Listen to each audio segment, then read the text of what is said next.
హైదరాబాద్లోని కుకట్పల్లిలో భర్త వేధింపులు భరించలేక కన్న కొడుకులను చంపి ఆత్మహత్య చేసుకున్న తల్లి శ్రవంతి అంతిమ సంస్కారాలు వరంగల్ జిల్లాలో తీవ్ర ఉద్రిక్తతలకు దారితీశాయి. మృతురాలి కుటుంబ సభ్యులు భర్త ఇంటి ముందే గొయ్యిని తవ్వి ఆ పిల్లల మృతదేహాలను ఖననం చేశారు. ఈ సందర్భంగా పోలీసులు మృతుల కుటుంబ సభ్యుల మధ్య తీవ్ర ఉద్రిక్తత చోటు చేసుకుంది. దీంతో మృతురాలి కుటుంబ సభ్యులు పోలీసుల కంట్లో కారం చల్లి రణరంగంకి సృష్టించారు.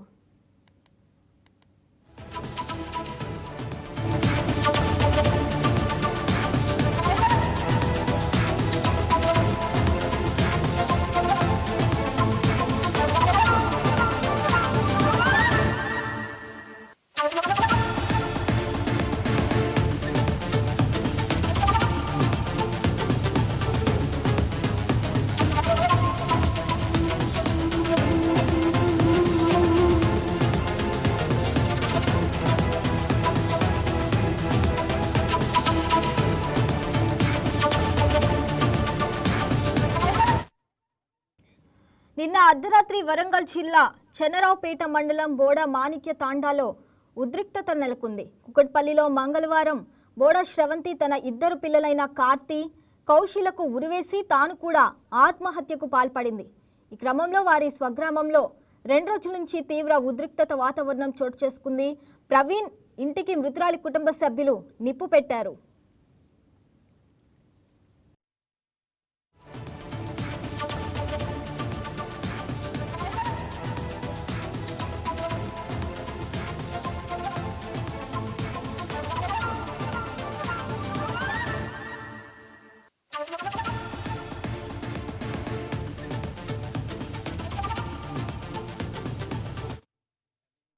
అయితే హైదరాబాద్లో మృతదేహాలకు పోస్ట్మార్టం పూర్తయిన అనంతరం స్వగ్రామానికి తరలించారు. ముగ్గురి మృతదేహాలను బంధువులు వరంగల్ జిల్లా చెన్నరావుపేట మండలంలోని బోడ మాణిక్యం తాండాలోని భర్త ప్రవీణ్ ఇంటికి తీసుకొచ్చారు. అప్పటికే ప్రవీణ్ ఇంటి ఎదుట మృతదేహాలను పూడ్చడానికి మృతురాలి కుటుంబీకులు గుంతలు తీశారు. బుధవారం రాత్రి అంబులెన్స్లో తల్లి, కుమారుల మృతదేహాలు గ్రామ శివార్లోని నక్కల్గుట్ట తాండాకు చేరుకోగా పోలీసులు అడ్డుకున్నారు.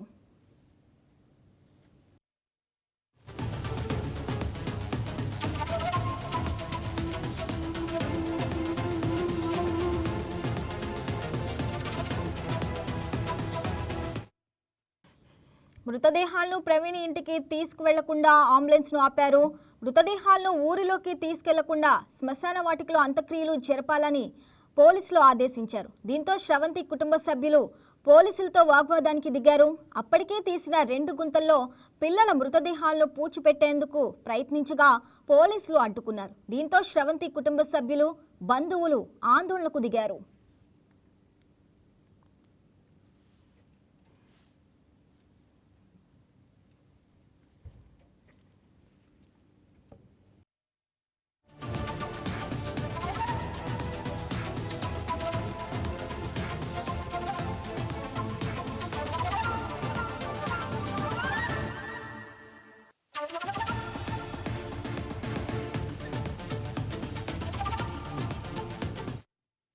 గ్రామ పెద్దల సహకారంతో రాజీ చేసుకోవాలని పోలీసులు నచ్చజెప్పినా వారు వినలేదు. మృతదేహాలను పూడ్చేందుకు పోలీసులు అడ్డుగా ఉండటంతో బాధిత కుటుంబ సభ్యులు వారి కళ్ళల్లో కారం చల్లారు. దీంతో ఒక్కసారిగా గందరగోళం చెలరేగింది. కళ్ళల్లో మంటలతో పోలీసులు అక్కడి నుంచి తప్పించుకోవడంతో శ్రవంతి బంధువులు ప్రవీణ్ ఇంటి ముందే 2 పిల్లల మృతదేహాలను ఖననం చేశారు. అనంతరం శ్రవంతి మృతదేహాన్ని ప్రవీణ్ ఇంటి సమీపంలోని చేనులో దహనం చేశారు. గ్రామంలో భారీ పోలీస్ బందోబస్తు ఉన్నప్పటికీ శ్రవంతి కుటుంబ సభ్యుల బంధువుల ఆగ్రహవేశాలను అదుపు చేయలేకపోయారు. అదే గ్రామంలో ప్రవీణ్ 2వ పెళ్లి చేసుకున్న యువతి ఇల్లు కూడా ఉండటంతో అక్కడ దాడి చేస్తారనే అనుమానంతో పోలీసులు భారీ బందోబస్తు ఏర్పాటు చేశారు. ఆత్మహత్య జరిగిన రోజు ప్రవీణ్ తల్లిదండ్రులు ఇల్లు విడిచి వెళ్లిపోగా ఇంటిని శ్రవంతి బంధువులు నిప్పు పెట్టి దహనం చేశారు. 2 రోజుల వరుసగా జరిగిన ఘటనలతో బోడ మాణిక్య తాండాలో అట్టుడికింది.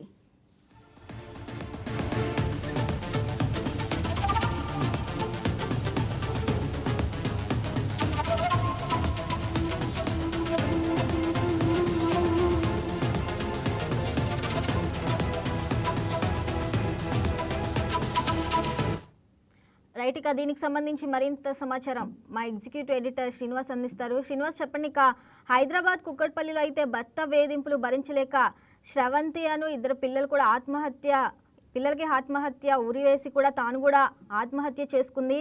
శ్రవంతి అసలు ఆత్మహత్యకు దారితీసిన కారణాలు ఏమై ఉండొచ్చు? శ్రావణి, మనం చూస్తున్నాం కదా, ఏదైతే 2 రోజుల క్రితం కుక్కడపల్లిలో జరిగిన స్రవంతి ఆత్మహత్య ఏదైతే ఉందో అది వరంగల్ జిల్లా చెన్నారావుపేట గోడ మాణిక్యం తండాలో ఉద్రిక్తతకు దారితీసింది. ఏదైతే భర్త ప్రవీణ్ ఇంకొక అమ్మాయితోని వివాహం చేసుకుని గోడ మాణిక్య తాండాలో ఉండడం వల్ల భర్తకు ఎచ్చకెత్తినప్పుడు కూడా ప్రవీణ్ ఇళ్ళకి వినకపోవడంతో స్రవంతి ఆత్మహత్య చేసుకుంది. వీటన్నిటికీ పర్యవసానంగానే మనం చూసాము స్రవంతి ఆత్మహత్యతో పాటుగా పిల్లల్ని కూడా చంపేసిన పరిస్థితి. సో మొత్తానికి ఈ పరిస్థితి అంతా కూడా బోడ మాణిక్యం తండాలో ఒక ఉద్రిక్తకు దారితీసింది. స్రవంతికి సంబంధించిన కుటుంబ సభ్యులందరూ కూడా బోడ మాణిక్యం తండాకు వెళ్లారు, అక్కడ రచ్చరచ్చ చేశారు. అయితే నిన్న రాత్రి నుంచి చోటు చేసుకున్న పరిణామాలు ఏవైతున్నాయో అది బోడ మాణిక్యం తండాలో ఉద్రిక్తకు దారితీసింది. ఏదైతే స్రవంతి తో పాటుగా ఆ ఇద్దరు పిల్లలకు కూడా ఎవరైతే భర్త ప్రవీణ్ ఇంటి ముందే ఖననం చేయాలి, దహన సంస్కారాలు చేయాలని చెప్పేసి స్రవంతి కుటుంబ సభ్యులు తీవ్ర ప్రయత్నం చేశారు. చివరికి వాళ్ళు అనుకున్నదే చేయడం జరిగింది. అయినప్పటికీ కూడా ఈ ఘటన మధ్యలో పోలీసులు కల్పించుకుని వారిని అక్కడ ఖననం చేయకుండా అంత్యక్రియలు ప్రవీణ్ ఇంటి సరిహద్దులో జరగకుండా చూసే ఎంత ప్రయత్నం చేసినప్పటికీ కూడా స్రవంతికి సంబంధించిన కుటుంబ సభ్యులు ససేమిరా అన్నారు. పోలీసుల కళ్ళల్లో కారం కొట్టి మరీ వాళ్ళు అక్కడి నుంచి వెళ్లిపోయేలా చేసిన తర్వాత ప్రవీణ్ ఇంటిలోనే ఇద్దరు పిల్లల ఖననం కూడా చేయడం జరిగింది. అదేవిధంగా ప్రవీణ్ సంబంధించిన స్థలంలో స్రవంతి అంత్యక్రియలు కూడా చేయడం జరిగింది. మొత్తానికి చూసుకుంటే కనుక ఈ ఘటన ఈ తర్వాత ఏర్పడిన పరిణామాలు ఏవైతున్నాయో అది బోడా మాణిక్యం తండాలో ఒక ఉద్రిక్త పరిస్థితి దారితీసింది. ఇప్పటికి కూడా పోలీసులు అక్కడే ఉన్నారు, పూర్తి స్థాయిలో బందోబస్తు ఏర్పాటు చేశారు. అక్కడ ఏ విధమైన అవాంఛనీయ సంఘటన జరగకుండా పోలీసులు అయితే పూర్తి స్థాయిలో అక్కడ బందోబస్తు అయితే ఏర్పాటు చేయడం జరిగింది. ఇప్పటికి కూడా స్రవంతి కుటుంబ సభ్యులు అక్కడే ఉన్నారు. ఏదైతే ప్రవీణ్ వివాహం చేసుకున్నాడో ఆ వివాహం చేసుకున్న యువతి కూడా అదే గ్రామంలో ఉండడంతో అక్కడ మరింత ఉద్రిక్త పరిస్థితి నెలకొనే ప్రమాదం ఉందని చెప్పేసి పోలీసులు భావిస్తున్న నేపథ్యంలోనే ఇప్పుడంతా కూడా భారీ ఎత్తున పోలీసులు మోహరించడం జరిగింది. ఒకవైపు స్రవంతి కుటుంబ సభ్యులను ఆ గ్రామం నుంచి పంపించే ప్రయత్నం చేస్తున్నప్పటికీ కూడా వాళ్ళు ససేమిరా అంటున్నారు. దీంతో పోలీసులు తలపట్టుకుని కూర్చొని ఇప్పుడు ఏం చేయాలన్న దాని మీద పూర్తి స్థాయిలో పోలీసులు అయితే ఆలోచన చేస్తున్నట్టు తెలుస్తుంది. మొత్తానికైతే ఏదైతే స్రవంతితో పాటు వాళ్ళకి సంబంధించిన పిల్లలు కూడా ఆత్మహత్య చంపడమో ఈమె ఆత్మహత్య చేసుకోవడం మొత్తం వ్యవహారం అంతా కూడా రాష్ట్ర వ్యాప్తంగా కూడా ఒక సంచలనం కలిగించింది. దీని మీద పోలీసు ఉన్నతాధికారులు కూడా వాకప్ చేస్తున్నట్లు, అదేవిధంగా వరంగల్ ఎస్పీ కూడా దీని మీద ప్రత్యేక దృష్టి పెట్టి అసలు జరిగిన వివరాలన్నింటినీ కూడా తెలుసుకోవడం జరుగుతుంది. మొత్తానికైతే ఈ తండాలో పెద్ద ఎత్తున అయితే ఇప్పటికీ కూడా ఉద్రిక్త పరిస్థితి అయితే నెలకొనింది. మరి బహుశా స్రవంతికి సంబంధించిన కుటుంబ సభ్యులు వెనక్కి వెళ్ళిన తర్వాత అక్కడ పరిస్థితి అంతా కూడా సద్దుమణిగే అవకాశం ఉందని చెప్పేసి పోలీసులు భావిస్తున్నారు. Sravani. Right Srinivas, thanks for the updates.